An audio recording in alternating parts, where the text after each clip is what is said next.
السلام علیکم ورحمۃ اللہ وبرکاتہ۔ گزشتہ ویڈیو کے اندر ہم نے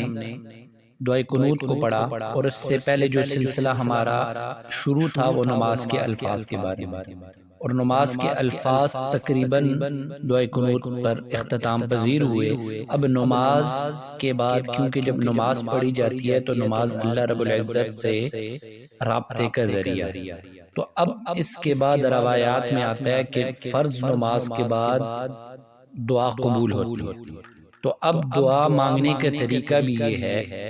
کہ پہلے اللہ رب العزت کی حمد و ثنا بیان کی جائے اور اس کے بعد حضور صلی اللہ علیہ وسلم پہ درود پڑھا جائے، اور اس کے بعد اپنی حاجت کے لیے دعا مانگی جائے۔ اور جیسے مسنون دعائیں ہم نے پہلے بھی پڑھی ہیں اور اس کے علاوہ ابھی بھی انشاءاللہ اس ویڈیو میں بھی پڑھیں گے، ان الفاظ کے ذریعے بھی دعا مانگی جا سکتی ہے۔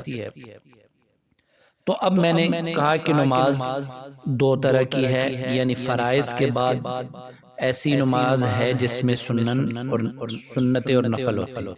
جیسے ظہر کی نماز ہے، اس کے بعد دو سنتیں اور نوافل بھی آپ پڑھ سکتے ہیں۔ اسی طرح مغرب کی نماز ہے، اس کے بعد بھی دو سنتیں موقدہ ہیں اور اس کے علاوہ بھی آپ نوافل پڑھ سکتے ہیں۔ اور اسی طرح عشاء کی نماز کے بعد سنت موقدہ بھی ہیں اور وتر بھی ہیں۔ اور فجر اور عصر کی نماز وہ ہے کہ جس کے اندر یعنی ان فرائض کے بعد نوافل یا سنن نہیں پڑھ سکتے۔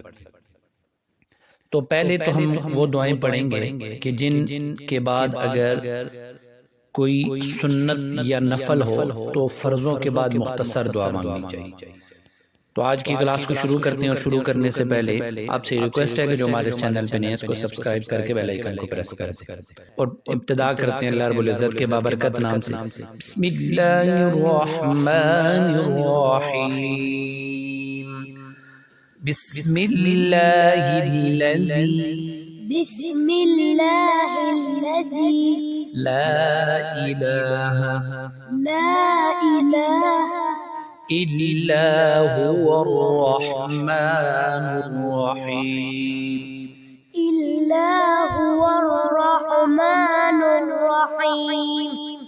اللهم أذهب عني الهم والحزن بسم الله الذي لا إله إلا هو الرحمن الرحيم اللهم أذهب عني الهم والحزن۔ یہ دعا فرضوں کے بعد سلام پھیرنے کے بعد سر پر ہاتھ رکھ کر یہ دعا پڑھنی چاہیے۔ اور اسی طرح میں نے کہا جن فرضوں کے بعد سنتیں پڑھنی ہیں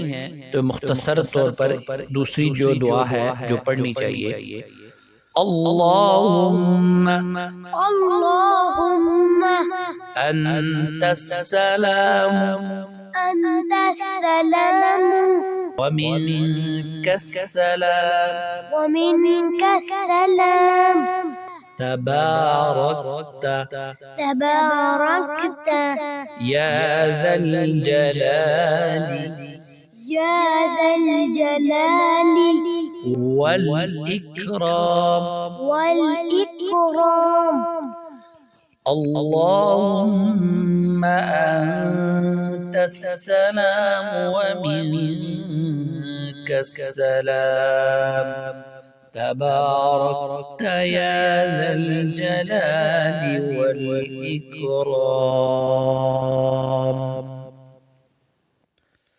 اور اس کے بعد ہے وہ دعائیں جو اگر جس نماز کے بعد نوافل نہیں ہیں یا سنتیں پڑھ کے جو دعا پڑھنی ہے تو اس میں پڑھنے کا میں نے پہلے آپ کو کہا ہے طریقہ یہ ہے کہ اللہ تعالیٰ کی حمد و ثنا اور اس کے بعد حضور صلی اللہ علیہ وسلم پہ درود شریف پڑھا جائے، اور اس کے علاوہ استغفر اللہ الذی لا الہ الا هو الحی القیوم، استغفر اللہ الذی لا الہ الا هو الحی القیوم، اس کو 3 دفعہ، اور آیت الکرسی انشاءاللہ اس کو بھی ہم آگے کلاس میں پڑھیں گے، اور اس کے بعد سورۃ الاخلاص، سورۃ الفلق اور سورۃ الناس، یعنی آیت الکرسی کو بھی، اور پہلے سورۃ الاخلاص، پھر سورۃ الفلق، پھر سورۃ الناس، ان کو ایک ایک مرتبہ پڑھ لینا چاہیے۔ اور اس کے بعد ہے ان میں سے کہ جن کو تسبیحات فاطمہ کہا جاتا ہے رضی اللہ تعالیٰ عنہ، تو ان کو بھی پڑھ لینا چاہیے، یعنی سبحان اللہ 33 مرتبہ، الحمدللہ 33 مرتبہ، اور اللہ اکبر 34۔ پھر اس کے بعد چوتھا کلمہ جو ہے لا الہ الا اللہ وحدہ لا شریک لہ لہ الملک ولہ الحمد وہو علی کل شیء قدیر۔ تو ان الفاظ کے بعد درود شریف اور اس کے بعد اپنی دعا آپ مانگ سکتے ہیں۔ تو اللہ رب العزت سے یہ دعا ہے کہ اللہ رب العزت ہم کو اپنے در سے مانگنے کی توفیق عطا فرمائے، اور اپنے در کے علاوہ کسی در پہ جھکنے سے ہمیں بچائے۔ السلام علیکم ورحمۃ اللہ وبرکاتہ۔